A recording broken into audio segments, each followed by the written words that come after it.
Et lorsque vous êtes en, je dirais, symbiose avec votre groupe, lorsque vous vous sentez appartenir à ce groupe-là, eh bien, il se passe des choses. Lorsqu'un individu se sent appartenir à un groupe, eh bien, il a cette capacité à intégrer la diversité de ses membres. Il y a de l'empathie dans un groupe lorsqu'effectivement ce groupe est un groupe d'appartenance. C'est mes amis, j'ai plus tendance à être dans l'empathie avec eux qu'avec des gens que je ne connais pas. C'est une espèce de tendance sociale. Il peut facilement prendre soin l'un de ses membres, l'individu qui choisit ce groupe, à l'intérieur du groupe qu'il a choisi. On peut imaginer, innover plus facilement. Bref, vous retrouvez, je dirais, à peu près toutes les problématiques vertueuses qu'on va essayer d'aller développer dans une équipe, tous les leviers sur lesquels on essaye de travailler dans une équipe professionnelle.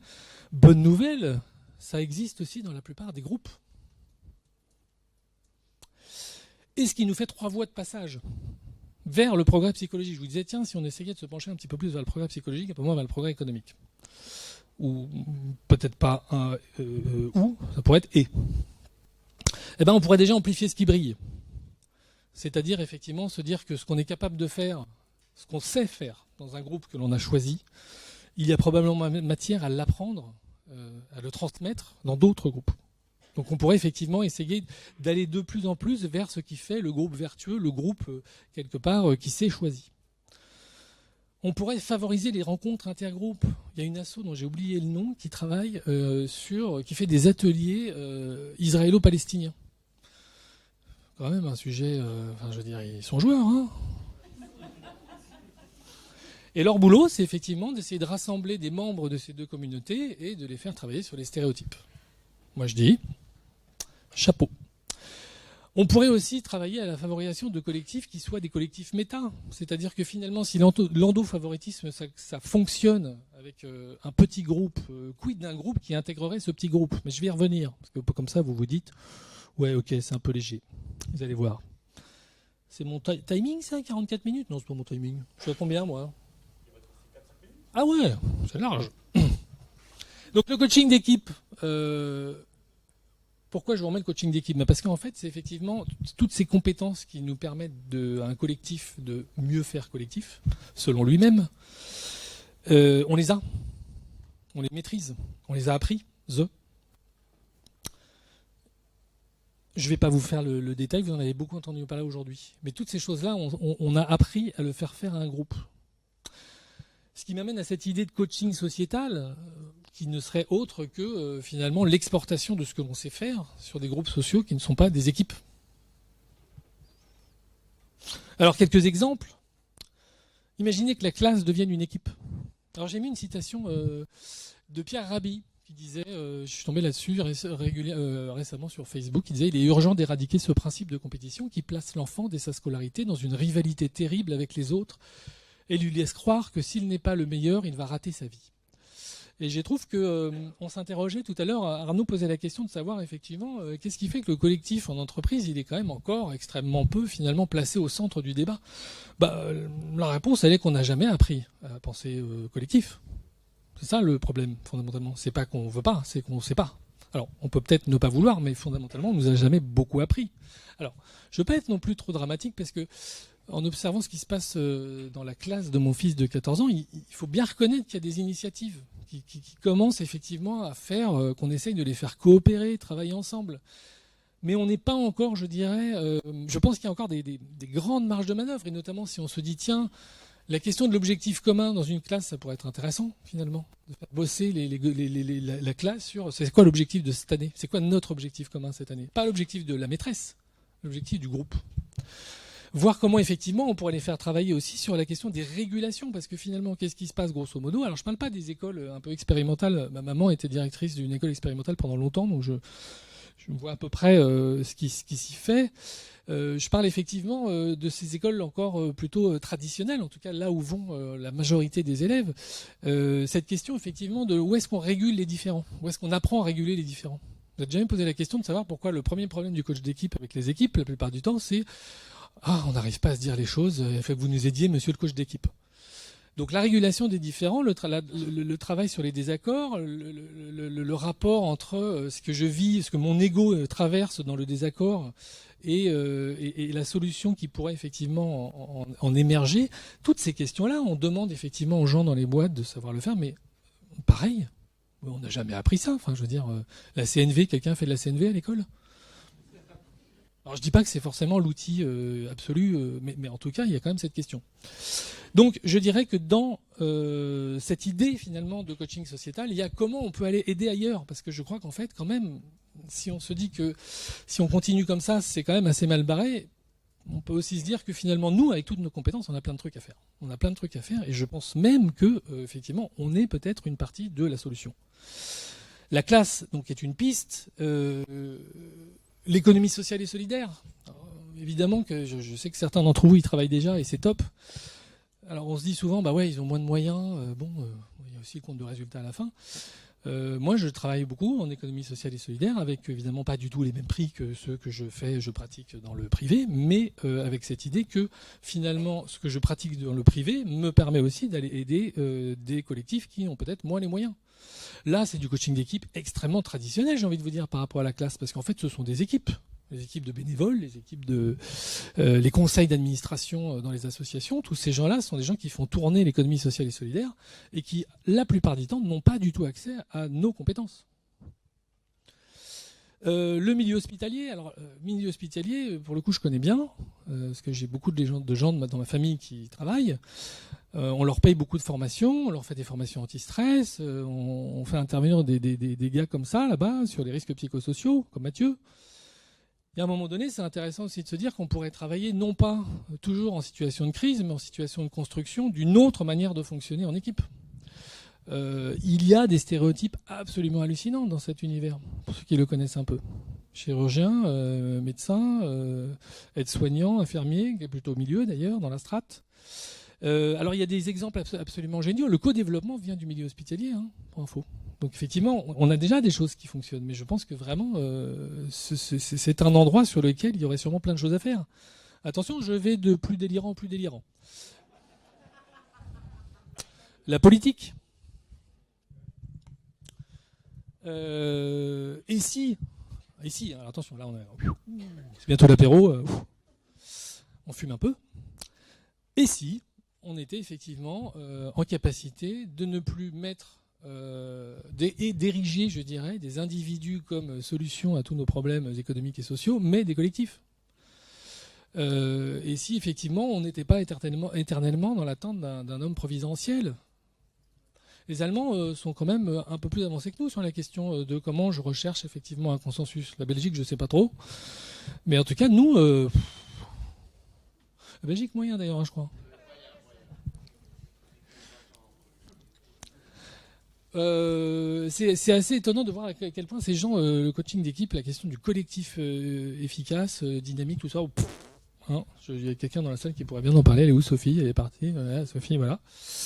Oui, c'est assez étonnant quand même, le niveau de maturité, je dirais, des donneurs d'ordre dans cet univers-là par rapport à la question du coaching d'équipe. Alors, on parlait de ce matin de la difficulté de se faire connaître dans les boîtes. Là, il y a pas de boulot. Voilà, mais c'est vrai qu'on pourrait aussi se poser la question de savoir si un individu peut être la solution à tous nos problèmes. Moi, je connais à peu près la réponse parce qu'on a déjà essayé. On a déjà essayé, plein de fois. La famille. Alors la famille, qu'est-ce qu'on fait avec la famille en général? On envoie le gamin dysfonctionnant en thérapie. Les parents souvent qui envoient le gamin. Les thérapeutes brefs là-dessus sont assez, je trouve, malins parce qu'en général ils essayent d'intégrer la famille dans le processus parce qu'on peut supposer que si le gosse a quelques problèmes d'un point de vue systémique, il y a peut-être un rapport de cause à effet avec ses parents. Bon, en tout cas... Beaucoup de familles font comme dans les équipes d'ailleurs, c'est-à-dire qu'on stigmatise celui qui dysfonctionne, tout simplement. C'est lui le problème. Alors, il y a de la thérapie qui existe par rapport à ça, mais finalement, là encore, est-ce qu'on ne pourrait pas intervenir d'une autre manière auprès des familles? Est-ce que finalement les outils du coaching d'équipe ne pourraient pas fonctionner pour travailler sur le lien, travailler sur les règles, identifier les processus implicites, etc. etc. Et donc, je vous ai délire total, parce que je veux dire, tant qu'on y est, allons-y. Imaginons un collectif monde. On essaye avec l'ONU, c'est pas mal. Enfin, je veux dire, c'est vrai finalement cette initiative. L'Europe, un coup de bol, parce que je pense que la Troisième Guerre mondiale, on l'aurait peut-être déjà eu. Alors espérons que ça tienne encore un petit peu quand même. Mais cette idée de communauté économique européenne, à la base la CE, qui est devenue ensuite la Communauté européenne, c'était effectivement une idée de faire des collectifs plus globaux que les États, je trouve que tout le mouvement d'ailleurs de fédération des États, de rassemblement des États, est une manière de nous projeter vers un commun qui est bien plus grand, je dirais, que la question de la culture. Et je ne crois pas que ce soit exclusif de la culture que de vouloir effectivement résoudre nos problèmes globaux tous ensemble. Donc pourquoi pas un collectif monde, soyons fous. Voilà, je voulais juste vous dire pour terminer que j'aime bien cette idée de Albert Jacquard aussi. Il faut rebâtir une société humaine où la compétition sera finalement éliminée. Je n'ai pas à être plus fort que l'autre, j'ai à être plus fort que moi, grâce à l'autre. Je crois sincèrement que ici, là, dans cette salle, il y a tellement de compétences qui pourraient servir à tellement de groupes sociaux. Donc je voulais juste vous inviter pour finir cette journée à réfléchir un tout petit peu au-delà des frontières de l'entreprise, et là où sont nos donneurs d'ordre habituels. Il y a du boulot, pour plusieurs générations. Et c'est aussi, je trouve, une manière de donner du sens à notre action que de se projeter au-delà des frontières de l'entreprise. Je vous remercie.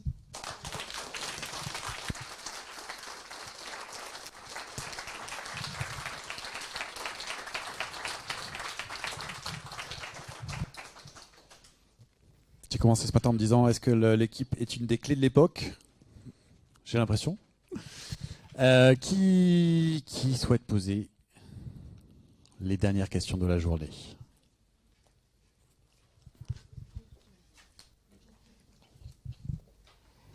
Merci Roderick pour cette projection. Au début, j'ai cru que je sortais de la fresque du climat. Et j'ai eu très peur.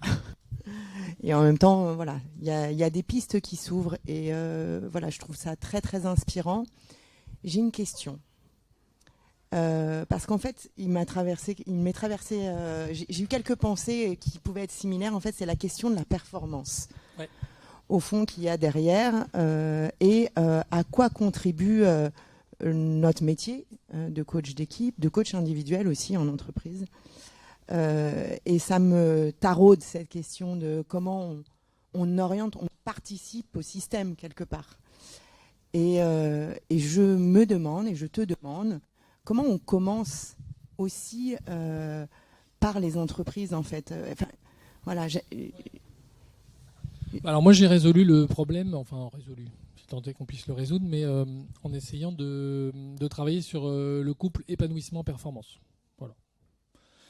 Et petit à petit, en devenant un peu plus, sélectif sur le sentiment de pouvoir aller travailler ce couple-là dans les collectifs. Sélectif avec le donneur d'ordre. C'est-à-dire que si je sens qu'effectivement on va quand même me demander de travailler sur de la performance à tout va, il y a quelque chose qui va de toute façon pas coller entre eux et moi, et il y a quand même de fortes chances que je ne puisse pas du tout les aider, voire que je les mette encore plus en difficulté dans cette logique-là. Donc moi je crois que si déjà on est dans une capacité d'aller chercher autre chose que la performance, bien sûr qu'elle est nécessaire la performance, effectivement ce sont des appareils de production de services ou de produits, donc oui, évidemment qu'il faut de la performance, mais je pense que la performance, elle n'est pas forcément uniquement à travers la ligne du bas, le résultat d'exploitation d'une boîte, elle peut être aussi effectivement dans la qualité du lien, et c'est ce qui m'amène effectivement à cette idée d'épanouissement, ce qui n'est pas pour moi un terme angélique, c'est une capacité de réparer un petit peu le lien dans les équipes. Et puis alors après, ça me fait penser à certaines situations où en fait je ne me rends pas compte que, comme disait Martine, je me fais instrumentaliser. Je le vois pas. Voilà, je suis dans mon trou de raquette, quoi. Et je me dis toujours que de toute façon, la manière dont moi j'accompagne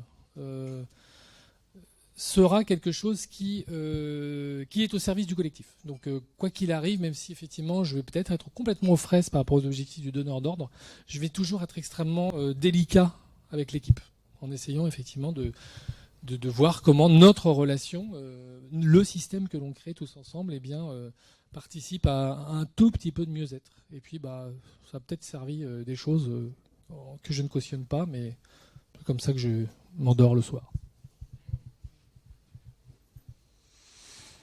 Donc, ce qui répond à la question d'Yves ce matin. Autre question. Salut.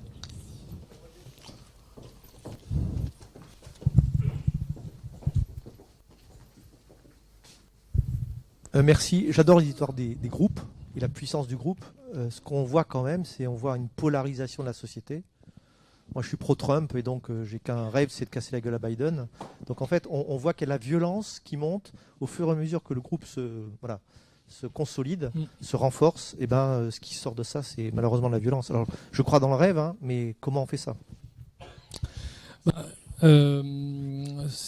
je ne sais plus quel psychologue social, parce que malheureusement mes neurones commencent à être un peu fatigués, mais qui parlait de l'hypothèse de contact comme manière de résoudre les stéréotypes.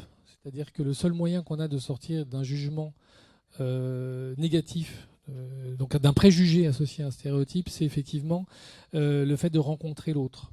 Et je crois qu'effectivement, ce que tu disais sur les élections américaines, mais ce qu'on a aussi vécu finalement à travers la question du vaccin en France, sont des sujets qui, je dirais, ne sont pas encore bien digérés par par le cerveau qui ressent des émotions. Donc on est extrêmement, je dirais, apeuré par le sujet, donc on n'arrive pas à en parler. C'est extrêmement compliqué d'en parler dans les familles. De la même manière qu'on entendait parler les familles qui se déchiraient sur l'élection Biden-Trump. Moi, je crois qu'une société apaisée et un métacollectif, c'est un collectif qui est capable de dépasser ça. C'est-à-dire, on a le droit de ne pas être d'accord et on a le droit de vivre ensemble. C'est pas grave, en fait. Et ça peut fonctionner. Hein. En coaching d'équipe, c'est ce qu'on essaye d'aller chercher derrière le désaccord, c'est construire une relation plus durable. Mais qui finalement s'est construit sur la capacité d'aller au-delà de nos différends. Je crois qu'on peut tout à fait appliquer ça à la société, oui, en tout cas, sinon je ne ferais pas ce boulot. Faire le pari d'une forme de radicalité de la nuance, pour essayer de sortir du l'un contre l'autre. Dernière question. C'est le signal là, non? C'est le signal de la fin. Alors on va s'arrêter là, surtout qu'il est 18h. C'est important pour nous de garder le timing aussi.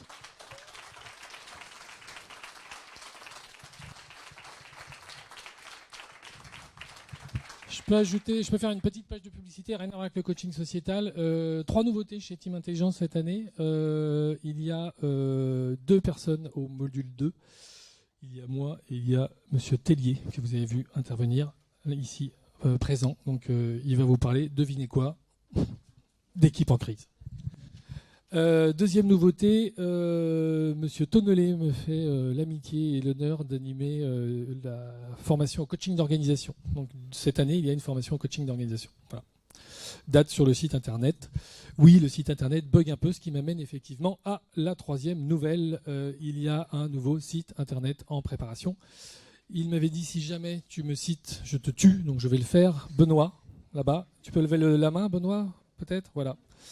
Et la personne qui refait intégralement le site de Team Intelligence. J'ai bossé avec beaucoup de gens qui font ce genre d'exercice. C'est la première fois que je trouve l'exercice aussi facile. Donc si vous avez besoin de site internet, ce garçon est extrêmement brillant. Voilà. Marie n'est plus là. Ah, Philippe? Abstiens-toi, abstiens-toi. Voilà, en tout cas, un grand merci d'avoir participé à cette journée. Je sais pas, j'ai le droit de dire merci là maintenant ou pas, je sais pas. Oui, merci Sébastien pour cette animation, c'était brillant.